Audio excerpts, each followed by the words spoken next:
أعوذ بالله من الشيطان الرجيم. بسم الله الرحمن الرحيم. قالوا تالله لقد آثرك الله علينا وإن كنا لخاطئين قال لا تثريب عليكم اليوم يغفر الله لكم وهو أرحم الراحمين اذهبوا بقميصي هذا فألقوه على وجه أبي يأت بصيرا وأتوني بأهلكم أجمعين ولما فصلت العير قال أبوهم إني لأجد ريح يوسف لولا أن تفندون قالوا تالله إنك لفي ضلالك القديم فلما أن جاء البشير ألقاه على وجهه فارتد بصيرا قال ألم أقل لكم إني أعلم من الله ما لا تعلمون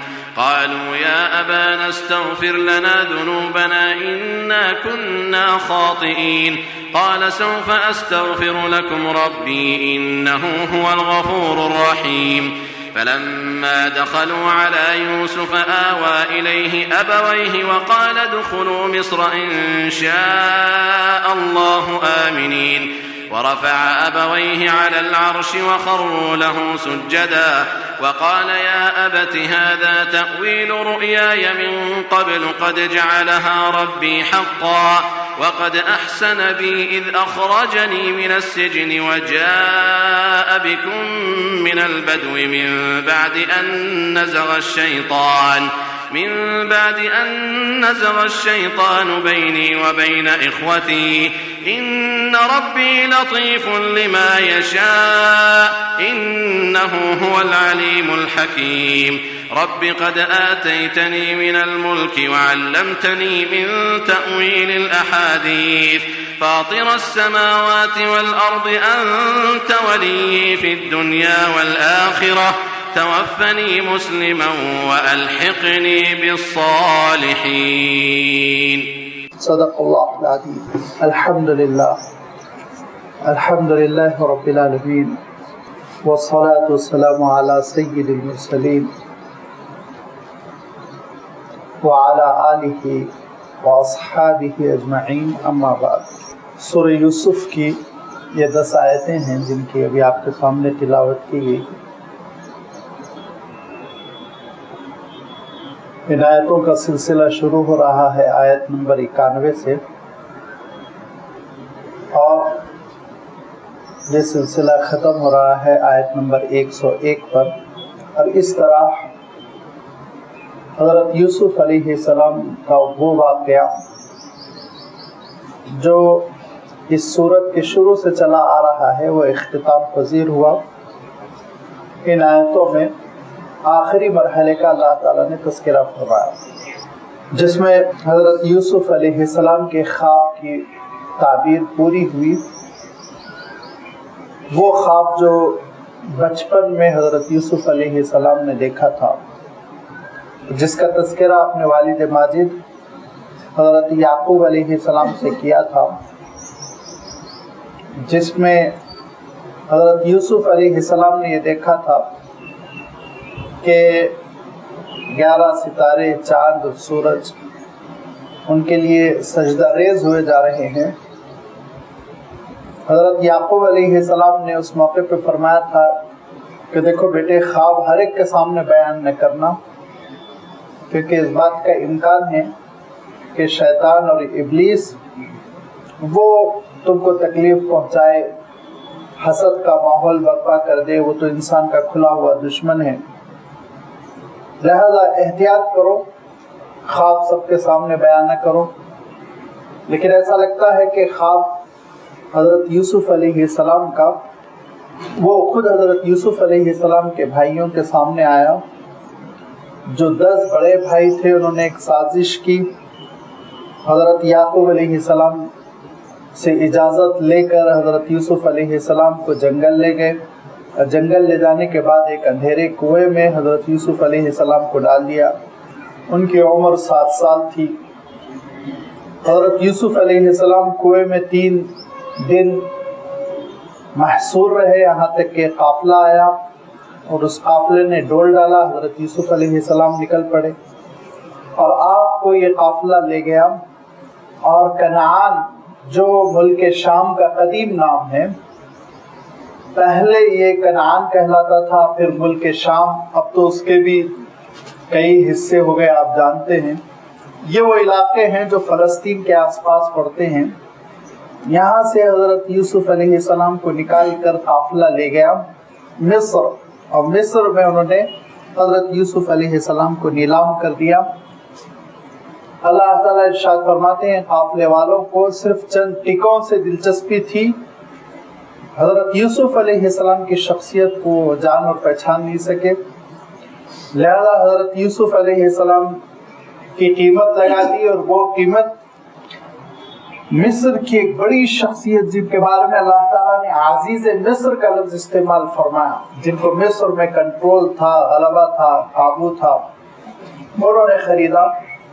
خریدنے کے بعد اپنے گھر لے گئے، اگرچہ کہ اپنے گھر میں بہت ہی اعزاز اکرام کے ساتھ اور بہت توجہ کے ساتھ حضرت یوسف علیہ السلام کی خدمت کی، لیکن بعد میں حالات کچھ ایسے بنے کہ حضرت یوسف علیہ السلام کو جیل جانا پڑا۔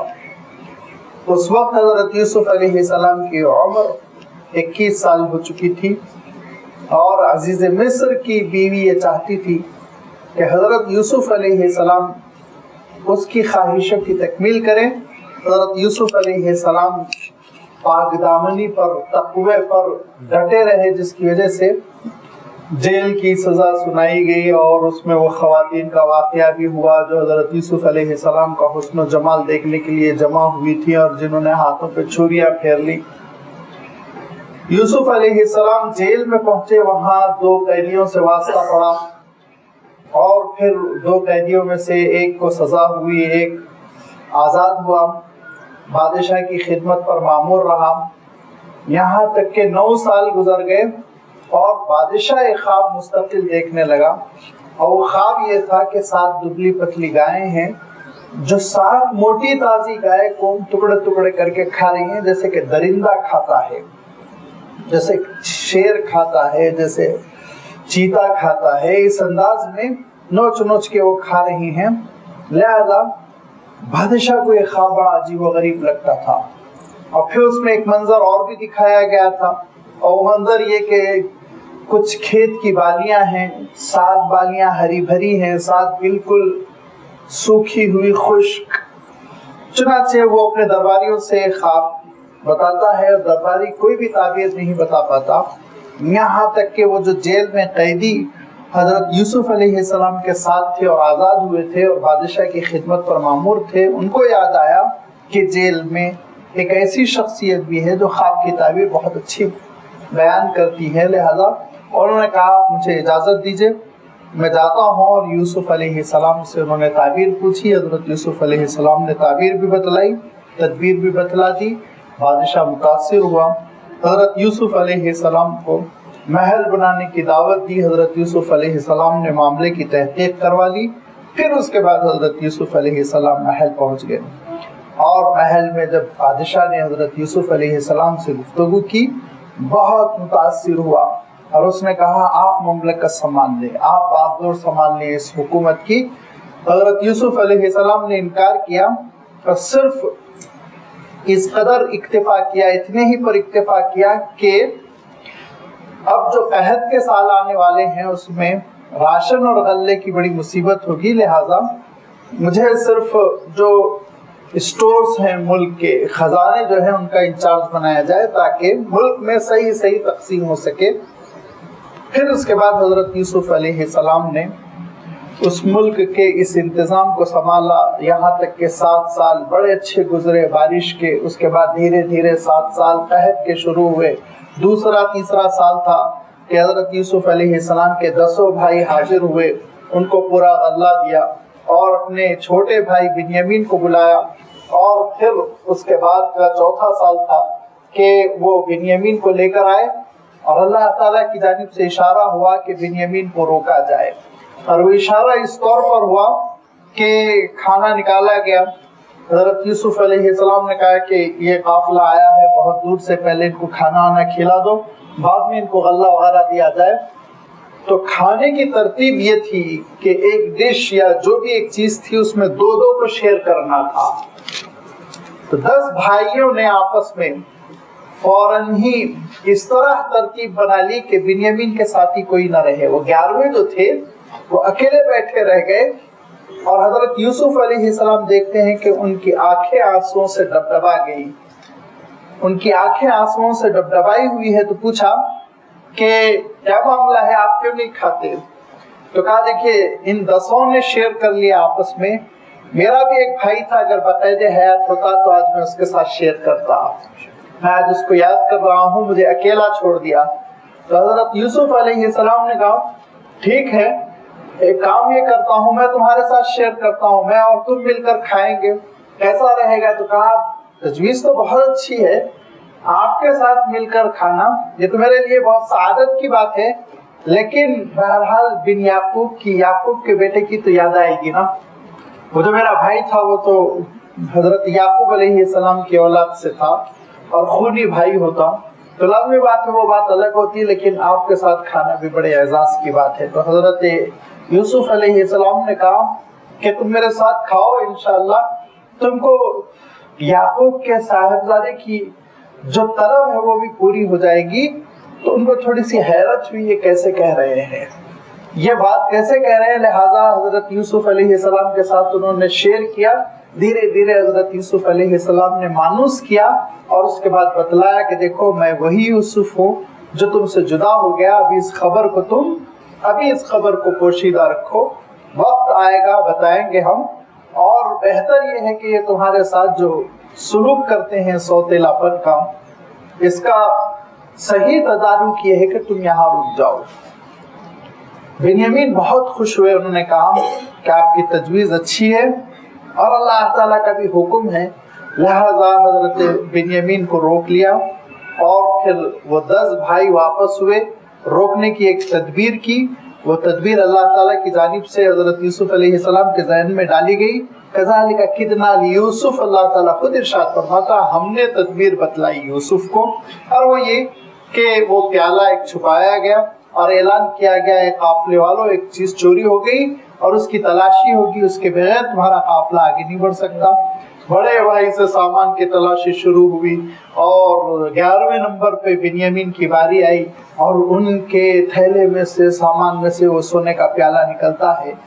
تو پھر اس کے بعد سے یہ کہا جاتا ہے کہ اب بنیامین کو یہیں روک لیا جائے گا, کیونکہ اللہ تعالیٰ ارشاد فرماتا ہے کہ اس علاقے اور اس زمانے کا دستور یہی تھا کہ جس کے پاس چوری ہوتی, جو چور ہوتا اس چور کو روک لیا جاتا تھا, اور جس کے پاس چوری ہوتی, جس کا اصل مال ہوتا, اس کی خدمت میں اور اس کے عوض گویا چوری کے بدلے میں اس کو کام پر لگا دیا جاتا.